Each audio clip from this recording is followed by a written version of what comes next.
करोगे और उन्हें आप किस तरह से उस टाइप के सेंटेंसेस को ट्रांसलेट करोगे। तो यहाँ पर मैंने लिखा है ट्राई टू। तो इसका क्या मतलब होगा? इसका मतलब होता है कि मैं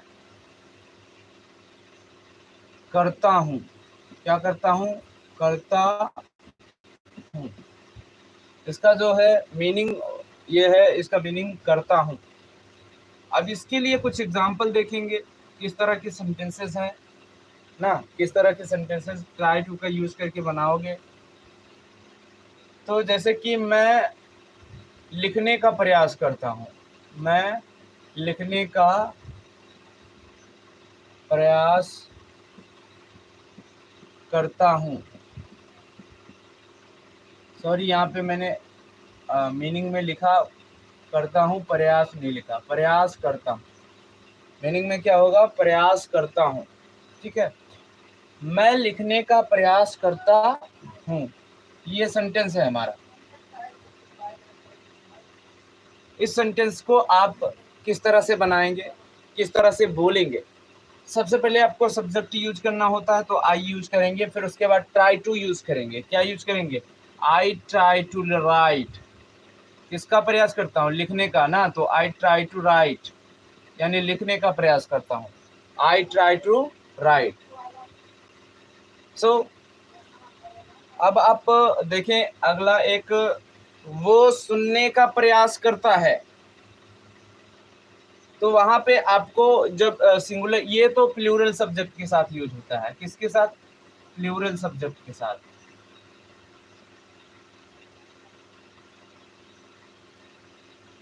या फिर सिंगुलर सब्जेक्ट के साथ तब यूज होता है निगेटिव सेंटेंस हो, या फिर क्या हो, निगेटिव सेंटेंस हो, या फिर तुम्हारा हो इंट्रोगेटिव सेंटेंस, तब यूज होता है सिंगुलर सब्जेक्ट के साथ।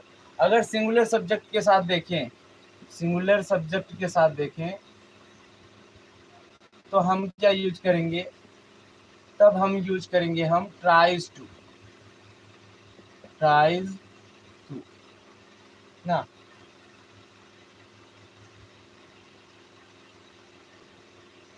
तब हम यूज करेंगे ट्राइज टू। ओके, तो जैसे मैं अगला सेंटेंस कहूंगा, मैं सोने का प्रयास करता हूँ, आई ट्राई टू स्लीप। मैं धोने का प्रयास करता हूँ, आई ट्राई टू वॉश। मैं जाने का प्रयास करता हूँ, आई ट्राई टू गो। तो इस तरह से आप काफी सारे सेंटेंसेस बना पाओगे ना। अभी मान लीजिए आपको अब सिंगुलर सब्जेक्ट के साथ सेंटेंसेस बोले हो। वो सोने का प्रयास करता है, he tries to go, sorry, he tries to sleep. वो बोलने का प्रयास करता है, ही ट्राइज टू स्पीक।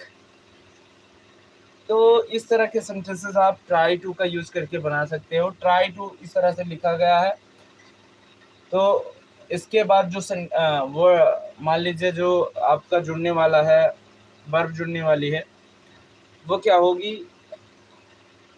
हमेशा वर्ब की फर्स्ट फॉर्म होगी। ठीक है, वो जो वर्ब होगी वो हमेशा क्या होगी? वर्ब की फर्स्ट फॉर्म होगी। ठीक है, हाँ। तो मान लीजिए आ जाता है कि तुम लिखने का प्रयास करते हो, तुम लिखने का प्रयास करते हो। तो देखो, ये करता हूँ लिखा हूँ, इसके साथ प्रयास करते हो भी हो जाएगा। प्रयास करते हो, इसी का मतलब हो जाएगा प्रयास करते हो ना।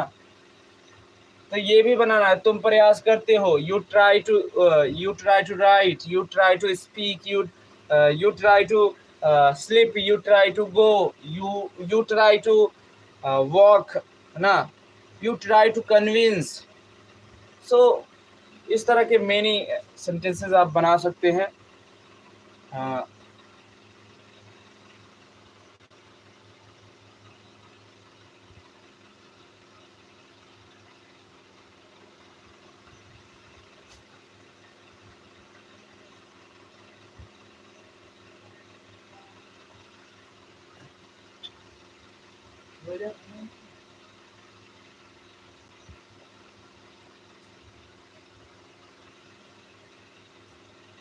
ओके गाइस, तो चलिए हम ट्राई टू के बारे में समझ चुके हैं, लेकिन ट्राई टू के पास्ट के बारे में समझ लेते हैं। जैसे कि अभी तो आया आपका करता हूँ, करते हैं, ये जो प्रेजेंट इंडेफिनिट से बिलोंग कर रहे हैं जो सेंटेंसेस है। अभी हम पास्ट इंडेफिनिट से बिलोंग करवाएं इनको, तो किस तरह से बनाओगे आप ना। तो सबसे पहले आपको क्या करना है, आपको यूज करना है तब ट्राइड टू। क्या यूज करना है? Tried to. इसका ये मतलब हो गया करता था ना, प्रयास करता था। कितने मतलब होंगे ध्यान रखो, प्रयास करता था, प्रयास किया, ये सारे मतलब हो जाएंगे ना, ये सारे मतलब हो जाएंगे। प्रयास किया, प्रयास करता था, प्रयास करती थी ना। तो जैसे सेंटेंसेस है कि वो खेलने का प्रयास करती थी, वो खेलने का प्रयास करती थी। कैसे बनाएंगे आप? सब्जेक्ट को यूज करो सी, और फिर यूज करना है tried to. Tried, tried to खेलने का यानी प्ले। वो बजाने का प्रयास करती थी। She tried to play, she tried to play, खेलने का प्रयास करती थी, दोनों के लिए ना।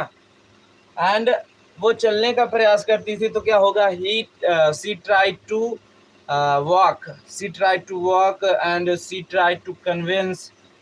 इस तरह के मेनी सेंटेंसेस आप बना सकते हैं।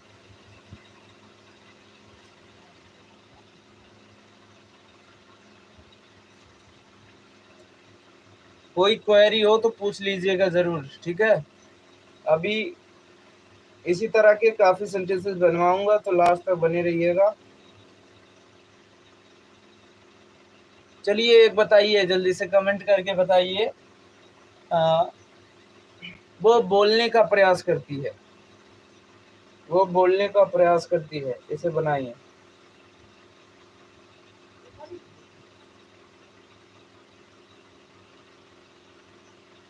बताइए भाई, वो बोलने का प्रयास करती है।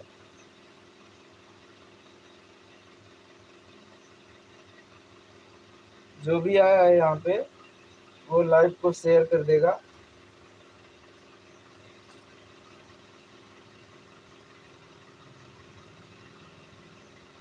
है ना।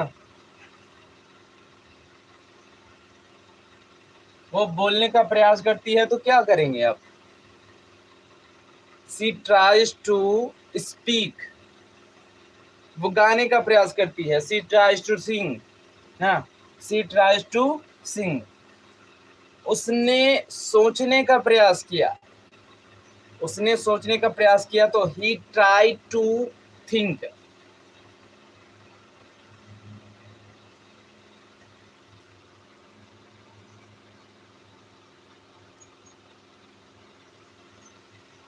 हाँ क्या है? उसने सोचने का प्रयास किया, तो सी ट्राई टू थिंक। चलिए ट्राई वाले आप समझ चुके होंगे ना। ट्राई वाला अगर कोई है प्रॉब्लम तो आप कमेंट करके पूछ सकते हैं। ट्राइज टू सिंगुलर सब्जेक्ट के साथ, जो कि प्रेजेंट इंडेफिनिट में यूज हुआ रहेगा, जैसे कि करता हूँ, प्रयास करता हूँ, प्रयास करते हैं, प्रयास करती है ना। इस तरह के सेंटेंसेस बनाना है, तो आपको ट्राइज टू का यूज करना है।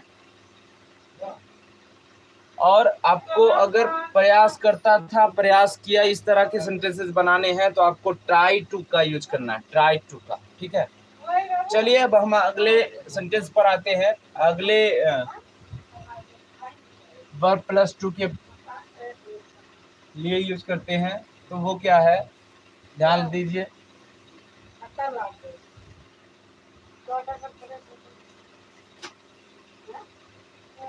अगला है वांट टू। क्या है?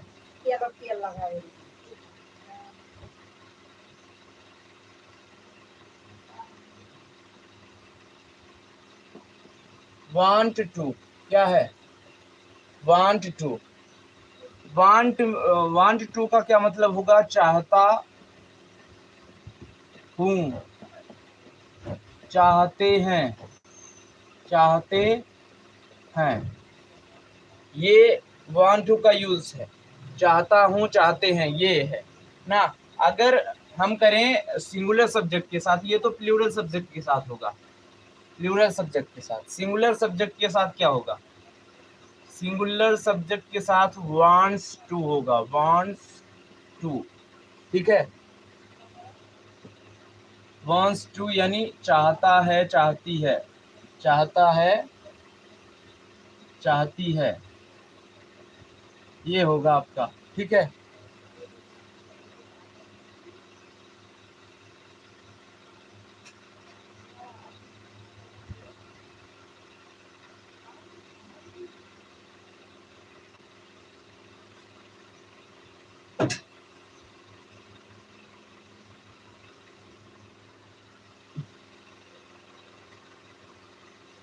हाँ जी, अगर आपका आ गया, आपको बनाना है चाहता था, क्या बनाना है? चाहता था या फिर चाहा, ऐसा कुछ बनाना है ना, तो आपको यूज करना है वांटेड। क्या यूज करना है? Wanted to. ये सिंगुलर प्लूरल दोनों के लिए है ना, सिंगुलर भी और प्लूरल भी, दोनों के लिए। और ये पास्ट इंडेफिनिट से बिलोंग करेगा। ये दोनों कहाँ से बिलोंग करेंगे? प्रेजेंट इंडेफिनिट से बिलोंग करेंगे। तो चलिए यहाँ से एग्जांपल लेते हैं और समझते हैं कि आप इनका यूज करके किस तरह से बनाओगे ना, किस तरह की सेंटेंसेस बोलोगे। एग्जांपल है, मैं मुंबई जाना चाहता हूँ। मैं मुंबई, ये तो अपना सपना बोल दिया मैंने। हाँ हाँ, मैं मुंबई जाना चाहता हूँ। इतना छोटा सपना है मेरा। नहीं नहीं नहीं, जाना चाहता हूँ।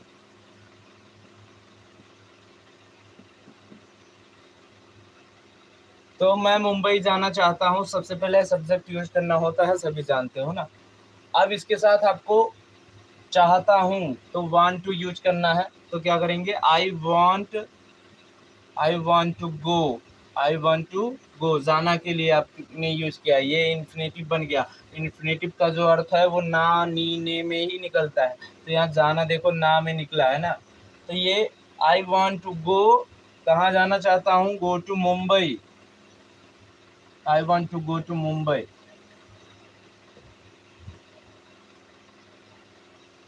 वो खाना खाना चाहता है, ही वॉन्ट्स टू, अभी चाहता है, अभी चाहता है, चाहती है के लिए वॉन्ट्स टू ना। सो क्या बोलेंगे? He wants to eat the food, he wants to eat the food. हाँ जी, जी बिल्कुल।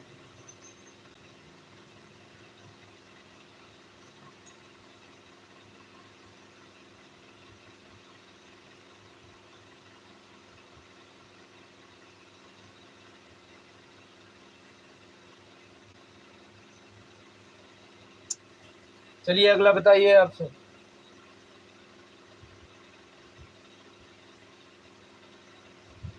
वो और पढ़ना चाहती है, वो और पढ़ना चाहती है, क्या होगा बताइए?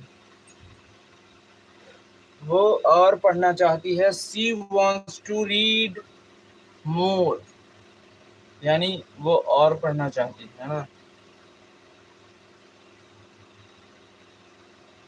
उसने उसे मारने का चाहा, उसने उसे मारने को चाहा, तो क्या बनाएगा? He wanted to kill him, he wanted to kill him, he wanted to kill him, उसने उसे मारने को चाहा।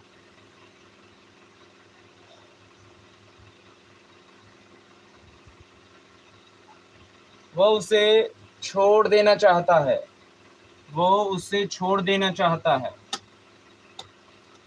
He wanted to leave her, he wanted to leave her, चाहता है, सॉरी wanted नहीं यूज करेंगे, he want to leave her, ठीक।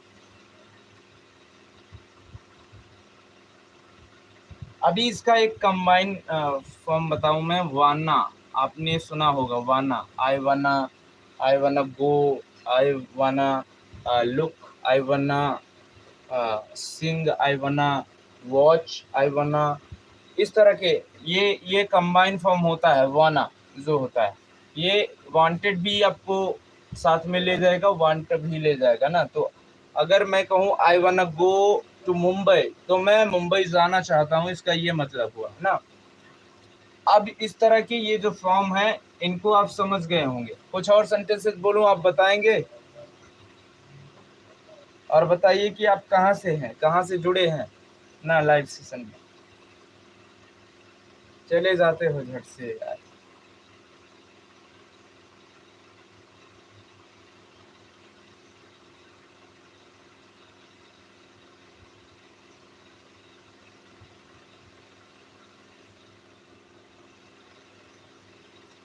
एग्जाम्पल है,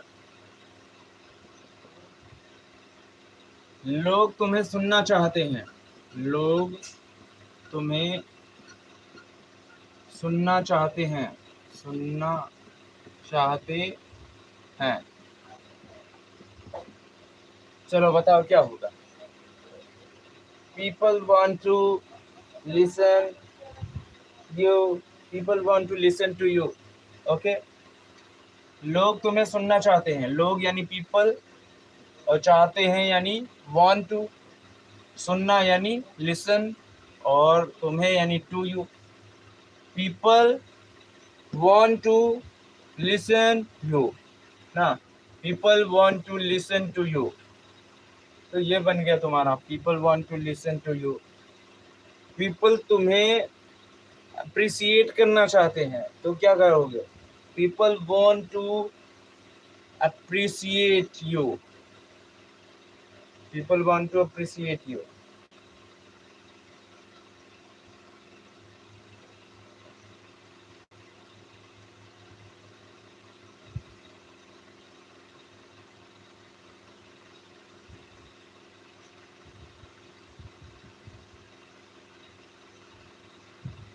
ऐसे शॉर्ट फॉर्म के बारे में बताया, वाना का यूज कर सकते हो, और वाना का यूज जो है वो आपके स्पोकन इंग्लिश के लिए बेहतर होगा। तो वाना का यूज करके आप एक अच्छी इंग्लिश बोल सकते हैं ना। जैसे कि वांट टू कहने में आपको टाइम लगेगा, तो आई वाना सिंग फॉर यू, आई वाना डांस फॉर यू, आई वाना वॉक फॉर यू, आई वाना वॉक विद यू ना। सो इस तरह के वाना का यूज करके आप इसे आसान बना सकते हो। ठीक है, चलिए हम अगले वर्ब प्लस टू की बात करते हैं। और मैंने इसे पहले एक लाइव क्लास में बताया भी है, जो कि है नीड टू। क्या है? Need to. अब नीड टू क्या है? इसका मतलब होता है आवश्यकता, आवश्यकता है। ठीक है, ये नीड्स, नीड्स टू का भी यूज करेंगे सिंगुलर सब्जेक्ट के साथ, नीड टू का यूज करेंगे प्लूरल सब्जेक्ट के साथ। सो अभी आपको दोनों का मतलब आवश्यकता है मिलेगा। अभी आपको अगर चाहिए कि इसका पास्ट फॉर्म चाहिए, तो क्या होगा? नीडेड होगा, नीडेड ना। हाँ, नीडेड होगा। ठीक है, चलिए फिर एग्जाम्पल के तौर पर समझते हैं कि एग्जाम्पल के तौर पर क्या होंगे सेंटेंसेस। आप अगर कमेंट कर सके तो कमेंट करिए, बताइए कहाँ से हो, और ये जो मैं पूछ रहा हूँ इसका जवाब दीजिए ना। ही नीडेड टू, चलो एग्जाम्पल लिखते हैं, उससे वह, नहीं उसे लिखते हैं, उससे पढ़ने की आवश्यकता है, पढ़ने की आवश्यकता है, आवश्यकता है। ज़रूरत है भी हो जाएगा, आवश्यकता है कोई ज़रूरी नहीं है, ज़रूरत है, ज़रूरत है ये आया तो भी हम यूज करेंगे नीड टू। ठीक है, तो उसे पढ़ने की ज़रूरत है या उसे पढ़ने की आवश्यकता है, तो ऐसे में क्या करोगे? उसी के लिए यूज करोगे ही से ये। तो need, he need, he needs to read, he needs to read ना, उसे पढ़ने की आवश्यकता है।